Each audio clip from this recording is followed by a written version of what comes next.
আজকে একটা কথা বলি, সেটা হচ্ছে স্বামীদের উদ্দেশ্যে বলতেছি। আপনার প্রতি মাসে আপনার স্ত্রীকে হাতে কিছু একটা টাকা দেন, সেটা আপনার সামর্থ্য অনুযায়ী। আপনার অনেক টাকা দিতেও এরকম না, স্ত্রীদের টাকা দিলে স্ত্রী কখনো খারাপ হয় না। বুঝতে পেরেছেন? স্ত্রী খারাপ হয় কখন জানেন? স্বামীদের দুর্ব্যবহারে স্ত্রী খারাপ হয়। এই টাকাটা দিয়ে আপনি স্ত্রীকে বলেন না, তুমি তোমার মতো করে হাত খরচ করো, তুমি তোমার মতো করে চলো। দেখবেন কোনো স্ত্রী এই টাকাটা খরচ করে না। কেন জানেন? ওই স্ত্রী চিন্তা করে, আল্লাহ আমার হাজব্যান্ড কোনো বিপদে পড়লে আমার সবার আগে দৌড়ে আমার হাজব্যান্ডের কাছে যেতে হবে, আমার হাজব্যান্ডের পাশে আমার দাঁড়াইতে হবে, আমার সংসারে এই জিনিসটা লাগবে, ওই জিনিসটা লাগবে। একটা সত্যিকারের স্ত্রী এগুলো চিন্তা করে।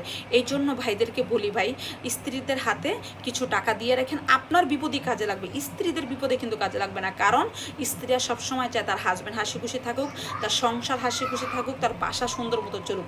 এটা প্রত্যেকটা স্ত্রী চায়। তাহলে আপনারা কেন স্ত্রীদের হাতে টাকা দিতে চান না? আবার অনেকে মনে করে, আরে আমার স্ত্রী তো চাকরি করে, আমি কেন টাকা দেবো? এটা তো আরেকটা বড় ভুল।